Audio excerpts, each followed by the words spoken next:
सोचते हैं क्या नहीं सोचते मुझे कोई फर्क नहीं। मुझे फर्क ये है कि भागवत जी की कहानी नहीं, श्लोक आपके कानों में जाए। इन जो श्रवण रविंद्र हैं, जो कान है, ये दोना है, क्यों दिए भगवान ने? इसीलिए दिए कि इन दोनों से आप भागवत रूपी कथामृत का पान करो, पियो। इसलिए मैं जानबूझकर श्लोक सुनाता हूँ। देखिए कहानी वही है, कथा वही है, दृष्टांत वही है, लेकिन श्लोक आपके कानों में पड़ेंगे ना, उससे उद्धार होगा आपका और मेरा भी कल्याण होगा। ऐसा नहीं है कि हम अपना स्वार्थ नहीं देख रहे, मैं भी अपना स्वार्थ देख रहा हूँ, है ना। बोले गोविंद भगवान की। तो राजा जनक ने जब ये सारी बात कही, कहा आपकी स्पर्श मात्र से मेरा मोक्ष हो गया। ठाकुर जी अपने बालकों के साथ अपने द्वारकापुरी लौट आए। सुधर्मा सभा में बैठे थे। सुधर्मा सभा में एक ब्राह्मण पत्र आया, एक ब्राह्मण पत्र आया और एक पत्र नारद जी का आया। ब्राह्मण पत्र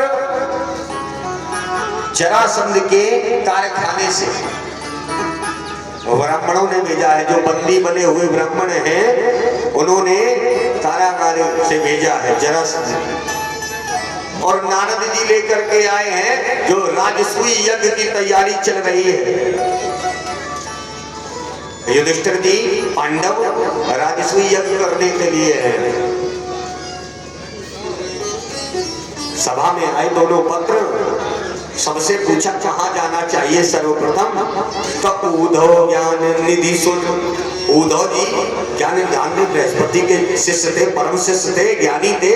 तो उद्धव से कहा कहाँ पहले जाना चाहिए। कहा पहले राजसूय यज्ञ में चलना चाहिए। कहा ठीक है। तैयारियां हुई, ठाकुर जी राजसूय यज्ञ में पहुंचे। यज्ञ में पहुंचे, यज्ञ में जैसे ही पहुंचे तो राजसूय यज्ञ का एक विधान होता है कि राजसूय यज्ञ वही कर सकता है जो चारों दिशाओं को जीत लिया हो। ठाकुर जी जब पहुंचे तो ठाकुर जी ने कहा कि चारों दिशाएं जीत ली। कहा अभी नहीं, तो दिशाएं बांट दी गई। भीम भैया ने कहा आप पूरब में जाइए। अर्जुन से कहा कि आप पश्चिम में जाइए। सहदेव नकुल से कहा आप दक्षिण में जाइए। और उत्तर में भेज दिया युधिष्ठिर जी सबको। सबसे पहले अर्जुन आए, ठाकुर जी को प्रणाम किया, कहा जीता है, कहा हाँ। युधिष्ठिर भैया आ गए, कहा उत्तर दिशा जीता है, हाँ। नकुल सहदेव आ गए, कहा अपनी दिशा जीता है, कहा हाँ। भीम भैया आए, थके हुए थे, चेहरा उदास था। ठाकुर जी ने पूछा क्या हुआ। अपनी दिशा को जीताए। उदास मन से कहा हाँ जीता है। कहा सच बताओ जीता है। कहा कन्हैया पूरब दिशा नहीं जीत पाए। कन्हैया ने कहा वही तो दिशा मुझे जीतनी थी, पूरब दिशा ही तो जीतनी थी।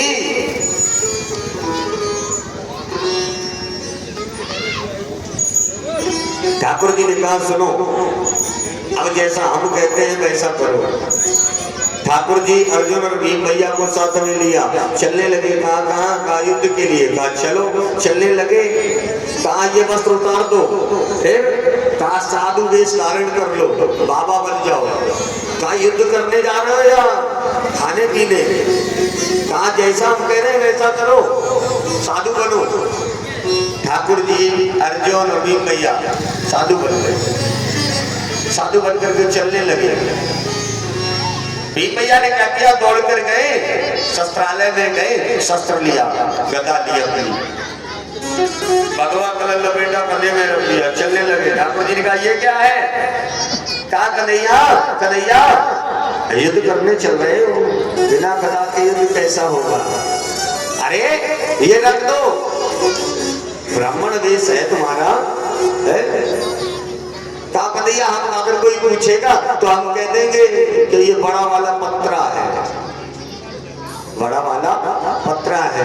प्रभु ने रोक दिया कि यही रख दो अपनी ये गदा, रख दिया। तीनों वेश धारण करके चले आ रहे हैं और पहुंचे पूर्व दिशा। कहाँ? मगध देश।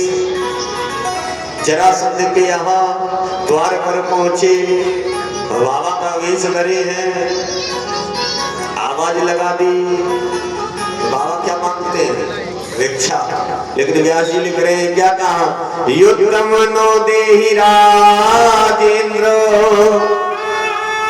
द्वंद्व सो यदि मन्यसे।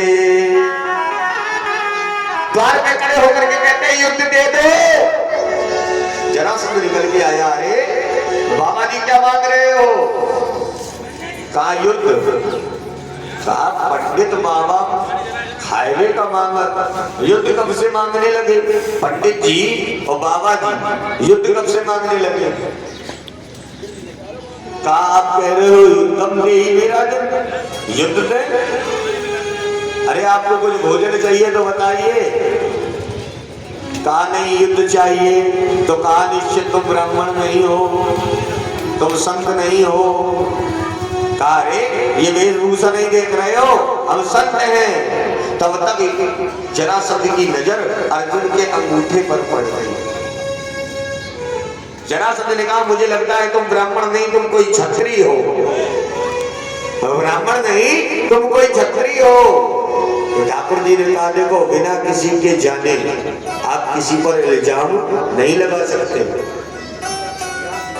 कहा इल्जाम नहीं लगा रहे, ये अंगूठे में प्रत्यक्षा खींचने के निशान है। धनुष की डोरी प्रत्यक्षा खींचने के निशान पड़े हुए हैं। तो ठाकुर जी ने बात पलट दी।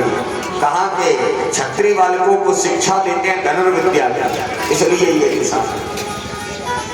अच्छा ठीक है भोजन कर लो। कहा नहीं। फिर आवाज लगा दी युद्धम नो देहि राजेंद्र